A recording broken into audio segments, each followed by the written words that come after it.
mi deber era cantarle a la patria, alzar la bandera, sumarme a la plaza.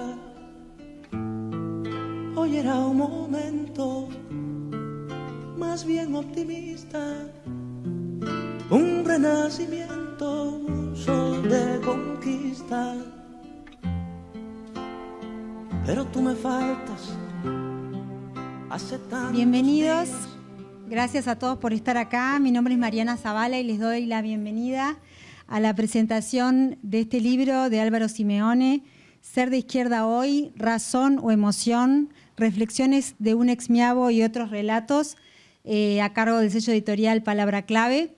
Es un placer para mí estar acá. Por fin tenemos presentaciones presenciales, hay que agradecer eso. Para los libros y en especial para los autores, eso es muy, muy grato y más grato es que estén todos ustedes acá hoy. Felicitar, antes que nada, quiero ser breve porque tenemos 3 presentadores, al autor por una palabra que tomo prestada de uno de los prologuistas, que es la honestidad intelectual con la que hizo este libro, y de verdad creo que son 2 palabras que reflejan muy bien el contenido. Todo primer libro para un autor, si bien él tiene otro tipo de publicaciones, pero todo primer libro es un acto de valentía enorme. Y en este caso creo que es una apuesta doble porque lo que hace Álvaro es de verdad abrirse y hacer un ejercicio de introspección muy importante, que no es solamente un acto de arrojo de un día, sino fruto de una reflexión de muchos años, de ponerle el corazón, pero también la razón, y por eso también no es en vano el título con el que se ha construido este libro. Así que es un placer para mí haber tenido la posibilidad de trabajar con él.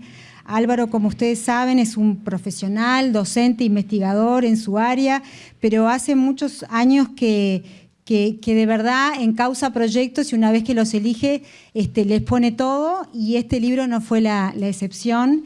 Es un libro que contiene, por supuesto, un montón de reflexiones, pero también es un poquito invitar al lector a recostarse con la almohada y también compartir sus sueños, y eso también es un acto de valentía.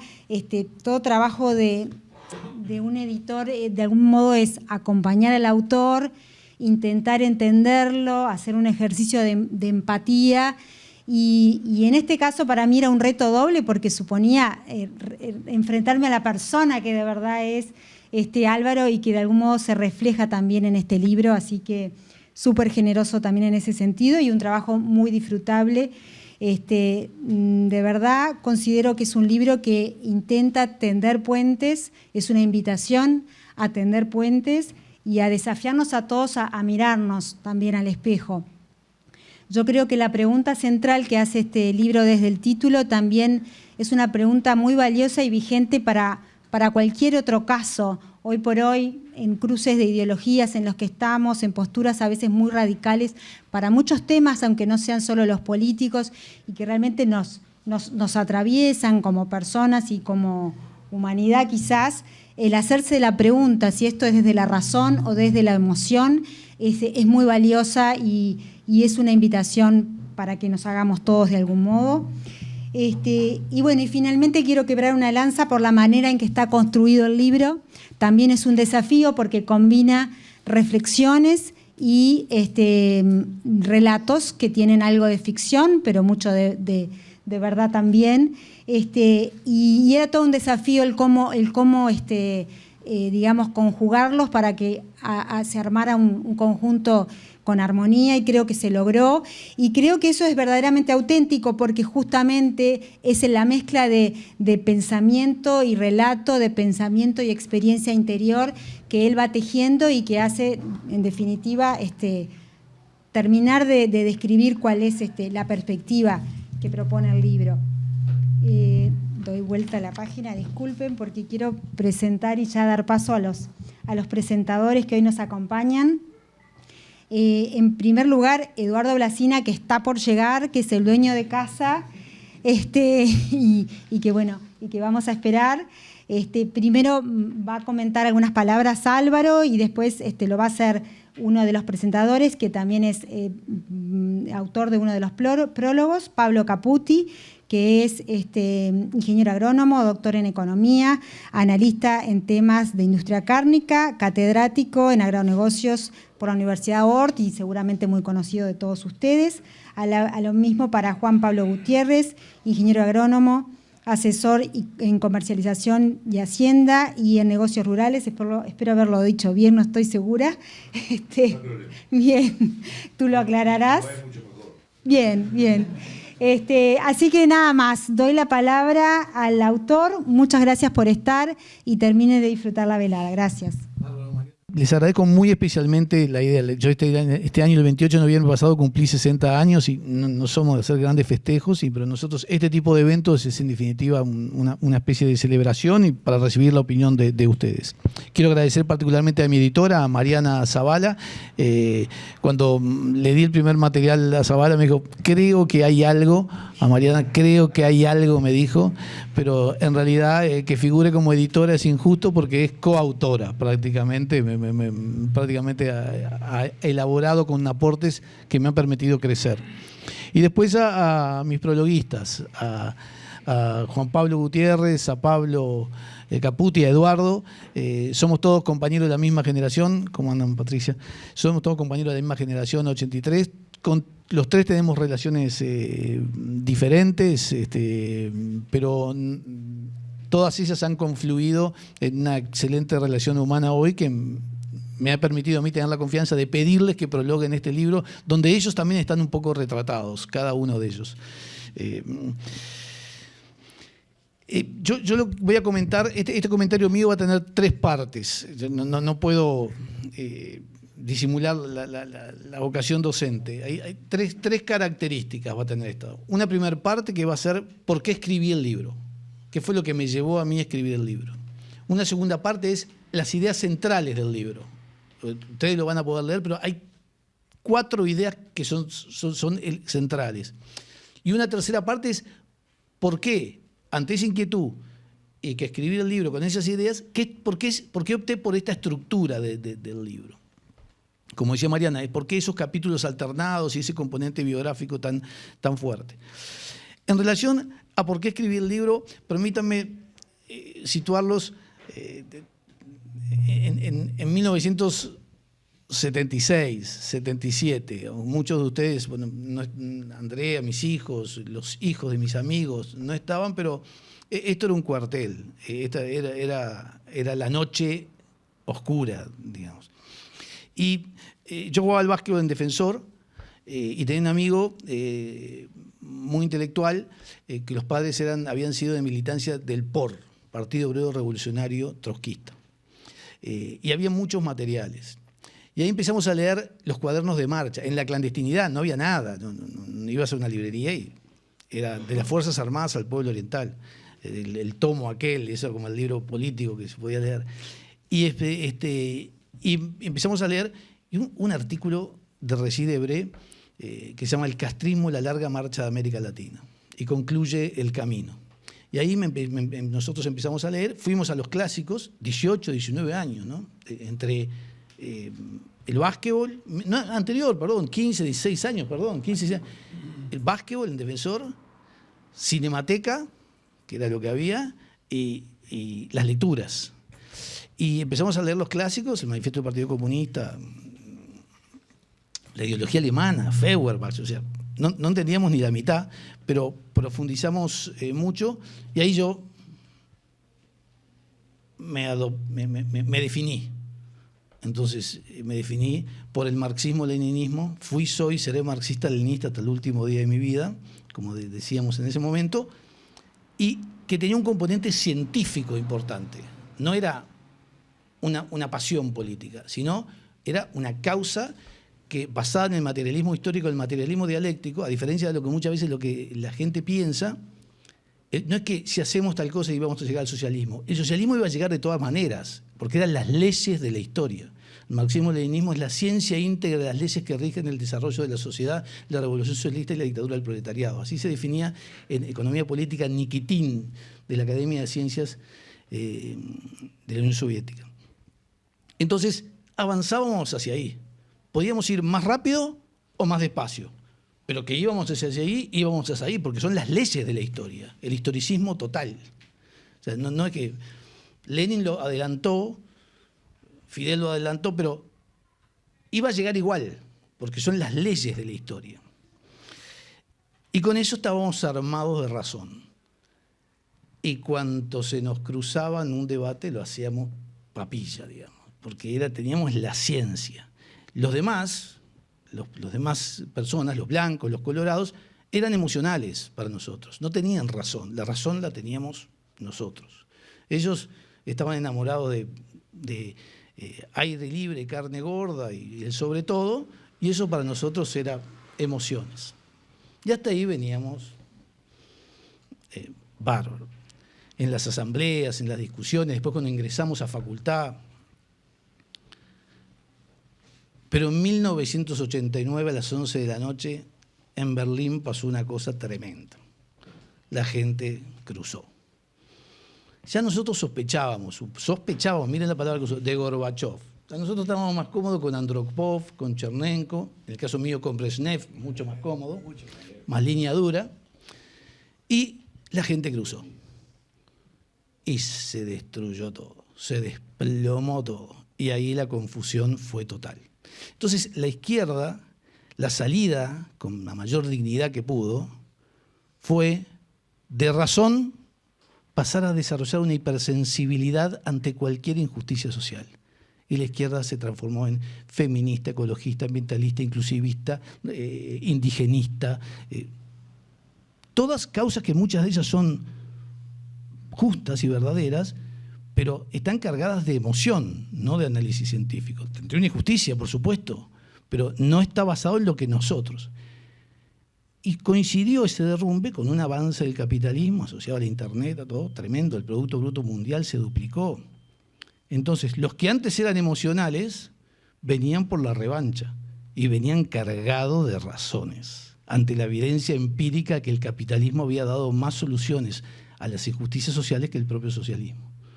Entonces, tamaña inversión. Los que éramos racionales pasamos a ser emocionales y los que eran emocionales pasaron a ser racionales. Tamaña inversión ameritaba reflexionar. Entonces, en ese sentido, yo me preguntaba, ¿no sería necesario hacer un análisis nuevo? ¿Repensarnos un poquito? ¿O seguimos para adelante y nos transformamos en todo eso? ¿O no? ¿O nos repensamos? Hay una frase de Benedetti que dice: cuando teníamos todas las respuestas, cambiaron todas las preguntas. Entonces ya no teníamos respuestas. Nos abrazábamos al otro, pero lo otro no cuestionaba lo que había que cuestionar. Entonces eso era, y había alguna cosa que se habían cometido errores, pero muchas se habían cometido horrores. Entonces yo necesitaba esa reflexión y David Lindsay, un profesor australiano, tiene una frase que dice: si no lo escribiste, no lo hiciste. No me cuentes que reflexionaste, la forma es documentarlo. Entonces yo tenía la necesidad. Y tiene una segunda frase que dice: y si lo escribiste, pero no lo lee nadie, es como si tampoco lo hubieras hecho. Entonces tenés que difundirlo y tenés que leerlo para dejar testimonio de eso. Y ahí fue lo que me motivó a mí a escribir este libro. En realidad, embromé tanto a mis amigos con las reflexiones, arruiné tantos asados, tantos cumpleaños, tantas fiestas, hasta que Pablo Caputi, un día yo le daba los materiales a Juan Pablo, a Eduardo, a Pablo, y Pablo me dijo, usó otras expresiones un poquito menos delicadas, pero me dijo: publicar y no jodas más, metele. Entonces, efectivamente, hicimos ese esfuerzo, y ahí donde Mariana fue como un ángel de la guarda. Porque básicamente el libro es lo que pensaba y lo que pienso. Ese cambio. Desde la izquierda, desde una opción de izquierda. Este libro no es el libro de un converso. Es el libro de un izquierdista que intenta reflexionar en relación a su concepción ideológica. Entonces, con esto marco la primera etapa, iba a decir de la clase, no, la primera etapa de esta introducción, que es ¿por qué escribí el libro? Paso a la segunda, que es ¿Cuáles son las ideas básicas que están en el libro? Las 4 ideas centrales. Uno es una cosa que yo antes no la pensaba, que hoy lo pienso y no me bajo, pero ni un ápice de eso, que es el respeto irrestricto a la libertad individual. Yo cuando teníamos aquellas ideas, en realidad nosotros decíamos, si hay que apretar un poco, hay que apretar. Si hay que restringir ciertas libertades, hay que restringir en pos de la defensa de los intereses de la mayoría. En la sociedad que, como dice Marx en la crítica del programa de Bota, fluirán a chorros los manantiales de la riqueza colectiva, porque iba a estar todo tan bien que iba a haber para todos y nadie. Pero los que se opusieran, había que restringir ciertas libertades. Eso yo ya no lo pienso más. Eso no lo pienso más y eso fue un error importante. 2, y en ese sentido me ayudó un autor que yo decía que no, que se llama Karl Popper, que escribió un libro que se llama La sociedad abierta y sus enemigos, que a mí me transformó la cabeza, me cambió totalmente. Donde realmente respeta ese respeto, marca ese respeto irrestricto de la libertad. Entonces, libertad individual. 2, lo que a nosotros nos afectaba, que era la desigualdad. Yo me pasaba diciendo que había que tener igualdad económica, social y política. Y en realidad hoy yo pienso que la desigualdad no es un problema.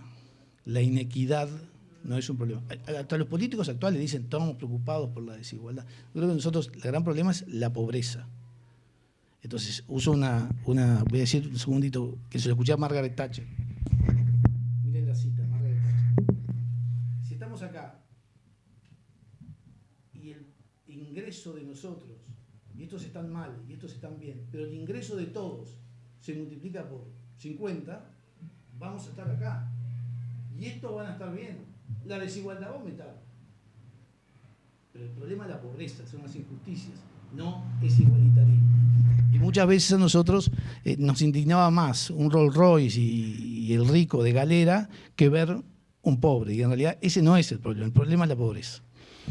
2, el tema de la línea divisoria. Voy a usar un término argentino, pero la famosa brecha y todo eso. En realidad, nosotros pensamos que yo hoy sí he evolucionado, que no hay un corte entre izquierda y derecha importante en ese sentido, sino que lo que hay no es la izquierda y la derecha, sino que para mí el corte corta las dos. Y es la gente honesta intelectualmente y la gente deshonesta intelectualmente. La gente con la cual cuando hablas decís, vos sabés que al inicio de la conversación pensaba esto, ahora pienso esto otro, me convenciste. Yo entiendo que a veces es difícil cuando estamos en un público y debatir en público, pero yo creo que es la forma de construir ciudadanía y eso me parece clave. Entonces, eso es respeto restricto a la libertad individual. El problema no es la desigualdad, sino la producción para todos crecer, aunque va a haber desigualdades, porque somos efectivamente desiguales. No estoy hablando de igualdad política o igualdad, los derechos civiles, ¿no? O sea, todos somos iguales entre los tribunales y todos tenemos derecho a ser elegidos, los derechos civiles y los políticos. Y no estamos hablando del tema de la distribución material. Y por último, y esto quizás sea lo que a mí me ha costado más procesar, es que el modelo militantista de accionar político, yo pienso que tiene una tendencia a no tener vigencia en la actualidad. O sea, el militante.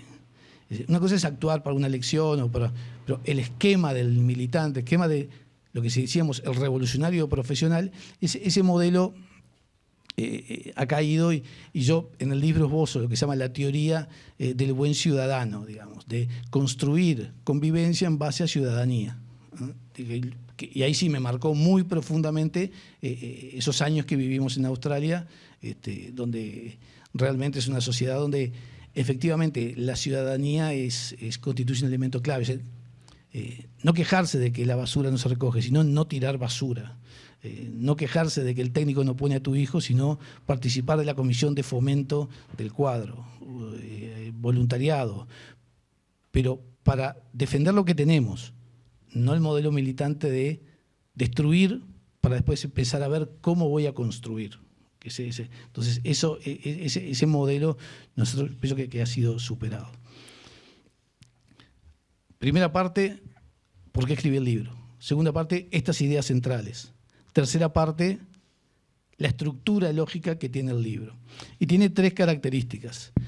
Uno tiene un componente autobiográfico, que todo lo que ejercemos la docencia y tenemos actividad pública, hay un componente de ego importante, es inevitable, las charlas, las conferencias, los reportajes, pero en realidad el recurso autobiográfico, en este caso del libro, está basado, y les pido que me crean, en una limitante de escritura. A mí me fue más fácil contar mi experiencia. O sea, no soy Sartre que dice, bueno, voy a escribir sobre el ser y la nada o cosas así. Entonces, contando mi experiencia, me facilitó escribirlo. Podría haberlo escrito de otra manera, pero eso me hizo más fácil. 2, alternar artículos con ficción. Yo hice eso básicamente pensando en la juventud, digamos, que precisa un descanso entre hablar de los planteos como está en un capítulo de Lenin, de Gramsci, de Marx, de Engels, y precisa un descanso, y ese descanso lo da por eso no es que intento imitar a Rayuela ni Cortázar ni nada de eso, sino que lo hago efectivamente para evitar y poder digerir ese masazo político. Y 3, cuando leen el libro, y eso fue un aporte de Mariana muy importante, cuando Mariana ordenó los capítulos, me sugirió que tengan una simetría. Entonces, el libro tiene una simetría. Los 2 capítulos de Roberto, que es un militante del MLN que tiene una experiencia, están de un lado y del otro. Mi visión sobre el proceso de la Revolución Cubana, mis experiencias cubanas, están de un lado y del otro. Los artículos más pesados desde el punto de vista ideológico también están repartidos. Y en el medio hay un capítulo que se llama Fraseología, que son las frases que a mí me han interesado más, que Mariana hizo lo que pudo, me pidió que no lo incluyera, que me dijo varias veces, yo creo que está pobre, yo creo que está... Que yo no lo pondría, y yo lo quise poner. Y todavía lo pulió porque era... Entonces, esas son las 3 características, las 3 etapas. ¿Por qué escribí el libro? Las ideas centrales y la estructura del libro. Yo quiero hacer un comentario final y dar la palabra a los comentaristas del libro, que es muy importante. Y una cosa en relación al libro. El libro tiene una característica que es... Los prólogos son mejores que el libro. Es así. Eso, y yo ya lo había visto. Hay un libro que está muy bueno, que yo lo recomiendo. Es así, el libro de conversos. No es un libro de una izquierda crítica, son conversos que son Carlos Montaner, Plinio Puleyo Mendoza y Álvaro Vargas Llosa, que se llama El Manual del Perfecto Idiota Latinoamericano. Entonces, yo me vi reflejado en muchas cosas ahí, como idiota. Y después tiene otro libro que se llama El Regreso del Idiota, ¿no? Ayornado, 10 años después, donde reivindica otros tipos de regímenes. Y tienen el mal momento de a quién le piden. Álvaro Vargas Llosa es el hijo de Mario Vargas Llosa. ¿A quién le piden que haga el prólogo? A Mario Vargas Llosa. El prólogo supera el libro 150%, es espectacular. Y bueno, acá pasa un poco lo mismo. Los prólogos superan ampliamente el libro, y no lo digo, sino que lo digo realmente, están en la justa medida.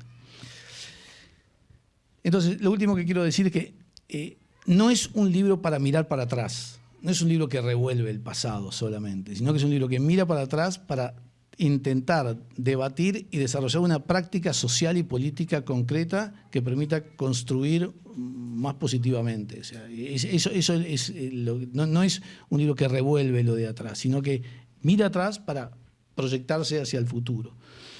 Y no es un libro de un converso, es un libro de una mirada de izquierda. El otro día me encontré con profesores de facultad que me dijo, ¿por qué seguís en el frente? Como diciendo, ¿cuándo te vas a ir de una vez por todas? Claro, y dice, no, me voy a quedar. Te me va a echar, pero me voy a quedar. Entonces es una mirada desde la interna, digamos, para construir. Y es un llamamiento a repensar para desarrollar una práctica política más ágil, más creativa. Y para eso hay que discutir, hay que debatir. Y si el libro lo que intenta es debatir, discutir. Y Popper. Quiero terminar con esta frase de Popper, que no está en el libro. Dice, el aumento del conocimiento depende por completo del desacuerdo. O sea, si hay visiones monolíticas, es muy difícil avanzar. No hay que tenerle miedo al debate sin el portazo, sin las características nuestras, que son muy inherentes. Tratar de debatir con cordialidad, con corrección. Entonces, si el libro constituye en algo ese debate, yo me doy totalmente por satisfecho. Así que muchísimas gracias y le paso la palabra a Pablo. Gracias.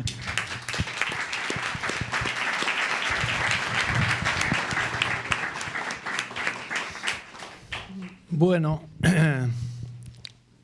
Eduardo, te estamos esperando donde estés en la galaxia. Eduardo, vení.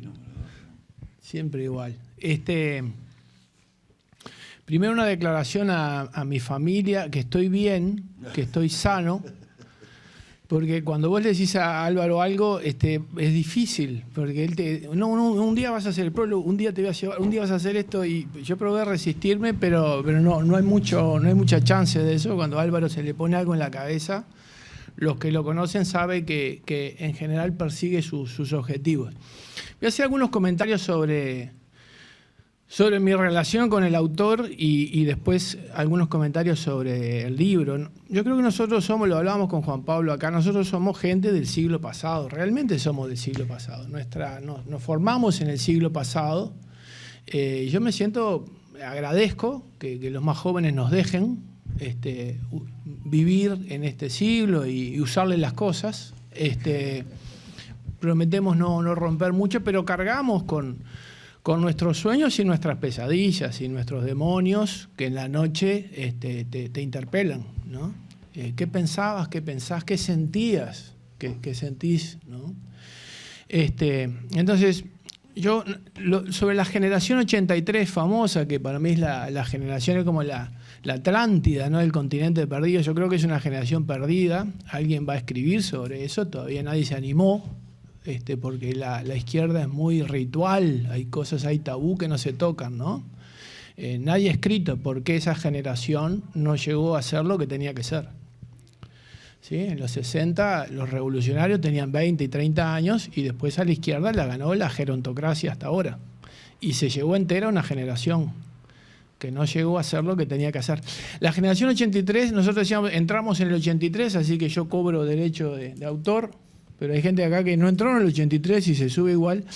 En general, éramos a la salida de la dictadura, había que recuperar la democracia, la autonomía, el cogobierno. Son un par de generaciones antes los que entraron en el 81, ya en el 80 ya era más veterano, y un par de años después, el Flaco entró después, es 84, y hasta el 85. Fueron años fabulosos, y el año 83 es muy importante, porque hay un 1 de mayo que es masivo. Hay la semana de septiembre, que era de la universidad y la primavera y las flores, y hay el acto del obelisco. Es decir, son todas congregaciones masivas que te daban un poco de tranquilidad de que la democracia venía. Entonces, bueno, nos juntamos. ¿Cómo nos llevábamos? Yo con Juan Pablo me llevaba bien, pero no es mérito, porque hay que hacer fuerza para llevarse mal con Juan Pablo. Es decir, es un tipo fácil de llevarse bien. Con el Flaco es un enigma. Todavía no sé cómo me llevo, porque el Flaco es una matrioska, ¿no? Es una muñeca dentro de una cosa, dentro de una cosa. Siempre es una sorpresa el Flaco, para él mismo y para los demás, ¿no? Es bastante indescifrable, Eduardo, y por eso no está acá. O sea, tampoco me sorprende que Eduardo no esté. Sí, estas cosas, éramos compañeros del Consejo, Juan Pablo es de la primera generación de consejeros de la autonomía, el Flaco y yo somos de la segunda, y estas cosas que están acá, ya en el 83 Eduardo las tenía claras, digamos, ¿no? Bastante 30 o 40 años antes que el resto, Eduardo tenía claro algunas cosas y ahora estará pensando en 40 o 50 años para adelante, digamos, porque él en general es así. Pero tengo muy claro que me llevaba muy mal con Álvaro. Nos llevamos pésimamente. Y eso es muy importante y es un mensaje para los jóvenes. No apuesten que lo que te cae mal de joven o lo que te llevas mal o que lo que tensiona de joven es lo que te va a tensionar de viejo. Yo me siento muy amigo de Álvaro ahora.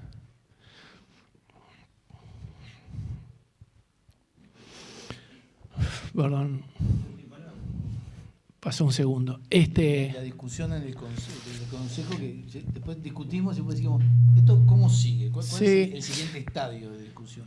Teníamos relaciones bastante tensas. Después descubrí en el libro, o de cosas que hablamos, que el problema es que él veía el fútbol desde la América y yo desde la Amsterdam. De eso me enteré después.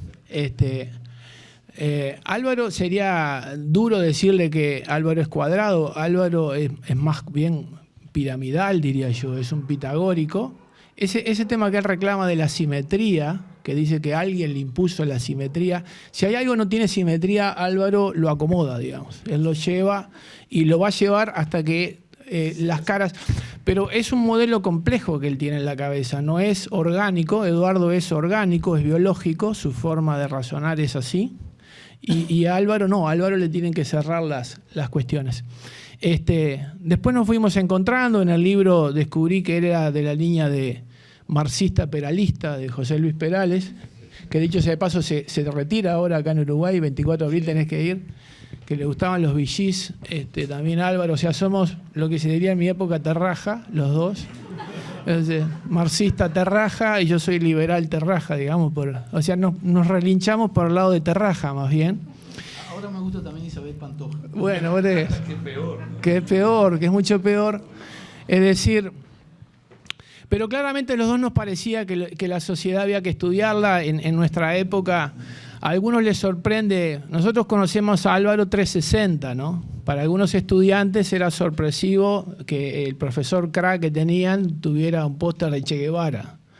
Y supongo que para los compañeros de izquierda de Álvaro de toda la vida... ¿qué hace ese póster de Cenepol? ¿Qué haces vos? Pero para nosotros es la misma persona y son sus mismas pasiones. Yo pasé por Australia y estuve en Armidale y vi que en Armidale Álvaro había dejado huella y me dijeron, mirá, Álvaro se podría haber quedado acá en Australia y hubiera sido un crack. O sea, como profesional era reconocido en Australia, porque a veces en Uruguay no reconocemos bien a nuestros cracks, que son los que ganan acá o pueden ganar en cualquier cancha del mundo, ¿no? Eso también está dicho en el libro y me parece de justicia decirlo. Entonces, la evolución de mi relación con Álvaro es esa. Los dos leímos mucho, seguimos leyendo mucho. Yo creo que los dos pues, había que leerlo, ¿no? Marx, Engels, Lenin, había que leer todo y leíamos todo y estudiamos y debatíamos sobre eso y seguimos haciéndolo. Yo tengo una evolución de pensamiento liberal, pero lo que leo es marxismo, básicamente. Hay una biografía muy buena, se la recomendé a Álvaro para los que todavía se sientan intrigados por las contribuciones de Marx. Me parece que está muy bien que lo lean. Entonces, desde ese lugar, yo después nos fuimos encontrando. Él cita a Popper. Para mí Popper fue muy importante porque, bueno, primero es un tema epistemológico de por qué hacemos ciencia y cuál es el método hipotético deductivo y qué rol cumplen las cosas y el falseabilismo y la relación con la democracia. En realidad, Popper es una sola tesis que es el valor del no y el problema del cisne negro. Vos podés ver 1000 cisnes blancos, pero ves un cisne negro y tu tesis de que todos los cisnes son blancos se te cae. Y en la democracia pasa algo parecido. El valor de la democracia, dice Popper, no está en que todos sepamos a quién vamos a elegir, sino a quién vamos a remover. ¿Sí? El valor de la democracia no es el sí, el crédito que tú das, porque finalmente el que tú podés ponerte puede decepcionar, sino el decir, no, hasta acá llegaste, en tu tiempo es hora de otros, ¿no? Entonces, ese tipo de cuestiones, y hemos hablado mucho de Popper. Voy a hablar del libro ahora brevemente para pasarle a Juan Pablo. Yo creo que es un libro que debería, hoy en día, más o menos, debería publicarse con etiquetado frontal. Viste que ahora le ponen, ¿no? Exceso de azúcar, exceso de sodio. Yo creo que este es un libro que merece ponerle etiquetado frontal.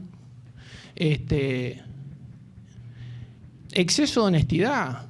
O sea, yo le decía 18 veces, le pregunté, ¿estás seguro que vas a publicar esto? O sea, porque acá sos vos mismo, es decir, sos vos en carne viva, ¿sí?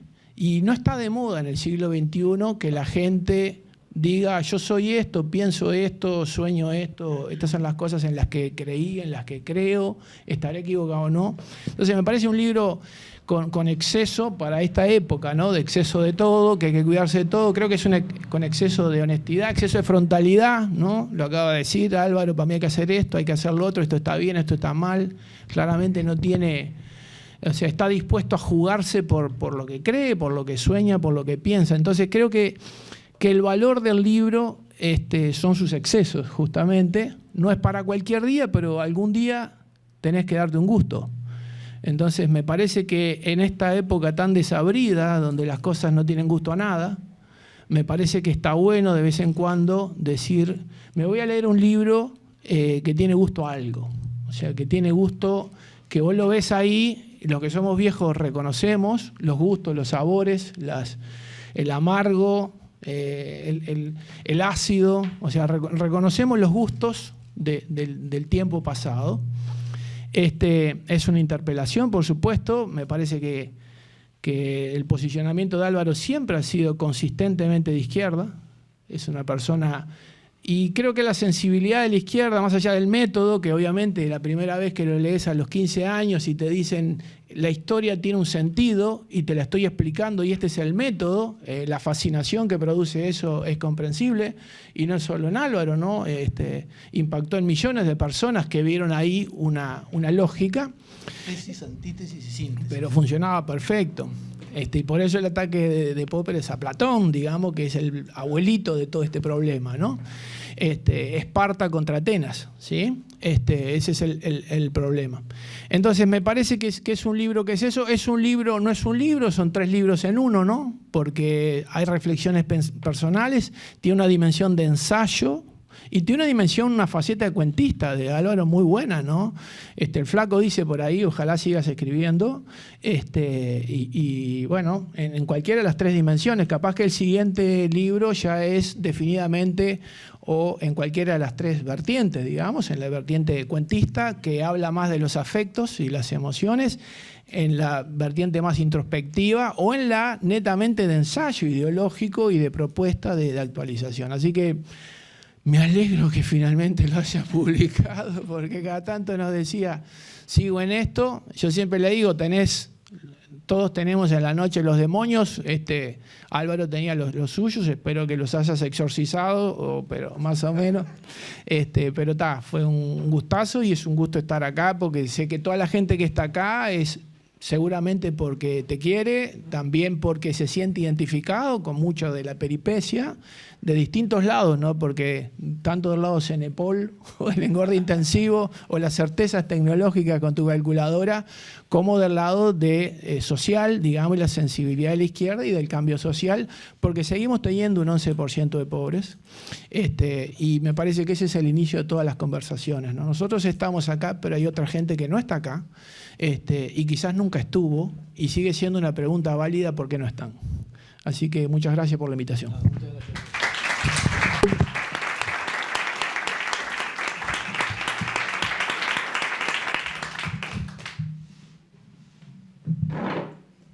Menuda tarea hablar después de este.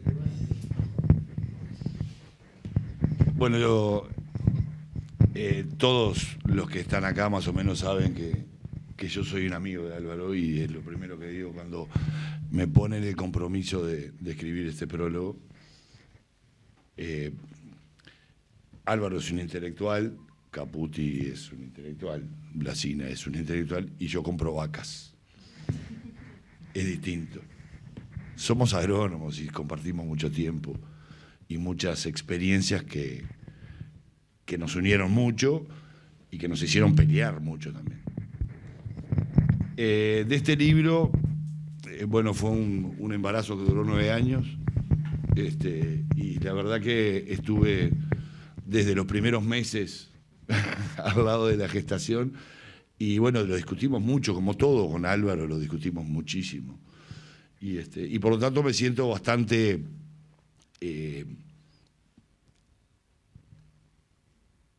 enterado de por qué pasaron las cosas. Y bueno, a mí eso, bueno, por supuesto que me gustó mucho, pero tiene un primer componente que son de esa parte de desafíos personales que se pone Álvaro y que lo describen como es, y es, yo voy a cumplir 60 años y voy a escribir un libro. Que además es una gran satisfacción. Ojalá un porcentaje mínimo de los uruguayos cumpliera 60 años y escribiera un libro.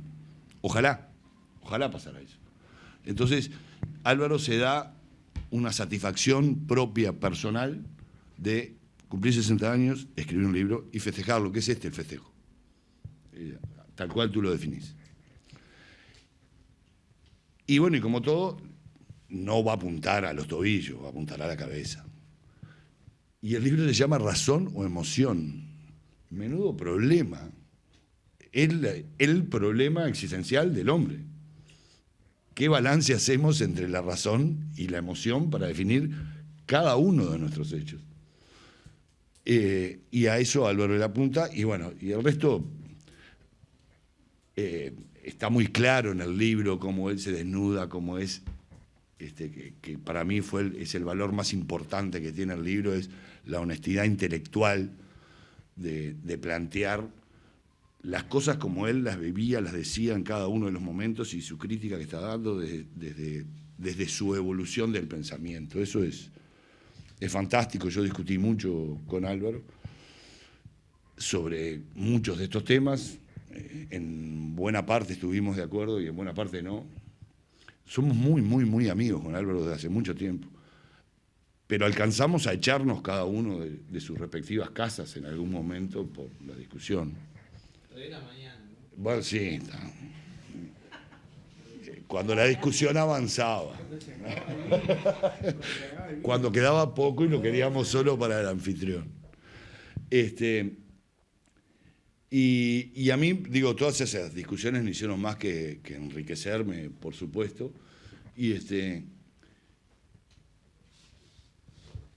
tiene esa magia que tiene Álvaro, que por suerte Pablo aclaró que no era cuadrado, sino que era piramidal. Porque tiene muchas aristas, y es cierto. Y además apuntan hacia arriba, que es otra importancia de la definición piramidal. Pero es necesario que las cosas cierren. Es necesario que la clase tenga una conclusión. Y por lo tanto es necesario que el libro tenga una conclusión y que cada reflexión llegue a una conclusión con una casi propuesta. Es la esencia de Álvaro. Ese es Álvaro Simeone. Y la discusión normalmente que nosotros teníamos y tenemos es que no está cerrado esto es abierto, no es cerrado, es abierto. Hay cosas que no sabemos, que vamos a tener que seguir aprendiendo, y a su vez la evolución, por lo menos de estos 40 y pico de años en que somos conscientes políticamente lo que viene pasando, digo solo conscientes, es que cada vez más difícil y más rápido son los cambios. Entonces, como que tenemos que tener la puerta entornada permanentemente. Y esa es la discusión central que en términos generales hemos tenido con Álvaro.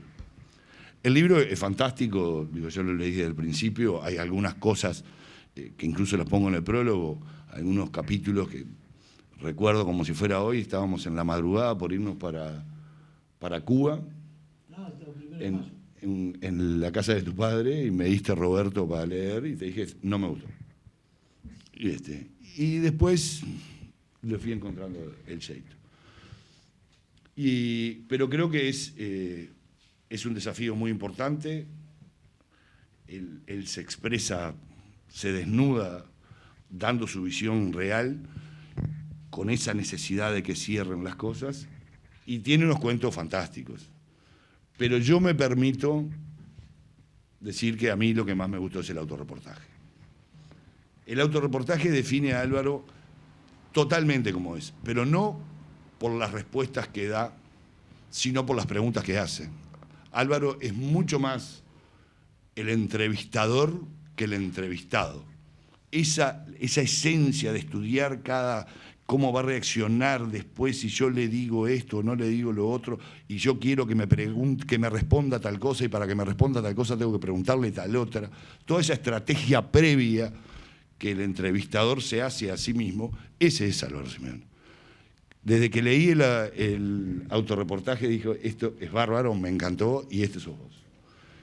Y bueno, el libro ya está dando para discutir, está dando por lo menos para hacer este festejo de cumpleaños, que es para discutir, y creo que es el objetivo, desde la honestidad intelectual, que podamos discutir todos y ver, bueno, qué cosas hicimos que hoy nos hacen daño y que deberíamos buscarle la vuelta. A mí no me queda más nada que felicitarlo a Álvaro, fue un placer escribir las pocas palabras que escribí ahí, porque es un placer ser amigo de Álvaro. La verdad que para mí es un orgullo y va a seguir siendo así. Gracias. Bueno, muchas gracias Juan Pablo y Pablo. Muy buenos comentarios. Yo quería hacer un comentario, pero más bien con un componente anecdótico de cada uno para no aplicar tanta masa de mi parte teórica, ¿sí? Uno en relación para tener la dimensión del relato de la generación 83, justo acaba de entrar Daniel Queirolo, también otro homocigoto, como se dice genéticamente, de la generación 83. En esos relatos, 1 de mayo, semana del 83, íbamos en coche, ya decíamos, acá ganamos, no nos puede pasar nada. Y nos relajamos mucho las medidas de seguridad en la clandestinidad. Y estamos preparando una manifestación para el 9 de julio del 83, en homenaje al 9 de julio, a la sonada de 1973, y hay un golpe represivo y caen, ahora no me acuerdo si son 23 o 27 militantes de la FEU clandestina, entre ellos hoy profesores, Hugo Rodríguez, Lucía Arzuaga, Jorge Martinovic, o sea, militantes, y les dan patabaco y los dejan en cana 2 años hasta la salida de la democracia definitiva en el 85. Entonces, esos sinsabores van moldeando también, un anecdotario que tiene todo eso positivo, que veíamos que salían los presos, que estábamos avanzando. En el caso mío, una anécdota en el tema del sinceramiento, en el 84 Fidel plantea la conformación del Club de Deudores. La deuda externa uruguaya era 5.000 millones de dólares. Y era impagable en aquel momento. Entonces, pero el Club de Deudores, y nosotros teníamos la teoría de que si se consolidaba el Club de Deudores, iba a ser el crack del capitalismo. Iba a haber una moratoria internacional, el crack del capitalismo, y la construcción del socialismo sería en cuestión de meses, digamos. Estaríamos unos meses, y bueno, inclusive en medio de un chiste, nosotros decíamos que íbamos a pedir una changa en el Ministerio del Interior para terminar de boletear a todos los que estaban en contra, digamos. Esa era la dimensión, ¿no? Entonces, simplemente para tener esa dimensión. Y otro comentario en relación, eso al comentario de Pablo, esa cronología que hizo. Y la relación a lo de Juan Pablo, que plantea más bien el componente emocional y del debate, y de la necesidad de debatir. Y yo creo que ese es lo difícil, es tener una forma de convivencia entre todos que nos permitan debatir en profundidad y podemos no estar en desacuerdo, pero que en una espiral positivo surge la luz. Y es encontrar las distancias. Y Schopenhauer tiene una historia que yo cito en el libro, que es que un conjunto de puercoespines, entonces, que tenían frío. Entonces, para mitigar el frío se juntaban para darse calor, pero cuando se juntaban para darse calor, se pinchaban. Entonces tenían que separarse, pero cuando se separaban tenían frío. Entonces el gran desafío de su convivencia era encontrar la distancia adecuada que les permitía tener cierto calor, pero a su vez no pincharse. Yo creo que entre los seres humanos es básicamente lo mismo, es encontrar esa distancia que nos permita tener una convivencia feliz, ¿no? Que es en definitiva lo que es necesario. Yo les agradezco enormemente a todos. Mariana, no sé si querés hacer un cierre. Me parece que con todo lo que dijeron ya es espectacular. Bárbaro. Lo felicito a los No, y quiero agradecerle, por supuesto, una vez más a todos ustedes, una vez más a Pablo y a Juan Pablo. el flaco que estaba laburando, estaban en Colonia de una comisión de la Comisión de Agroecología. Exactamente. O sea que fue por problema de laburo. Así que La ausencia marca un poco su perfil. sí, sí. Habla desde el silencio. Habla del silencio.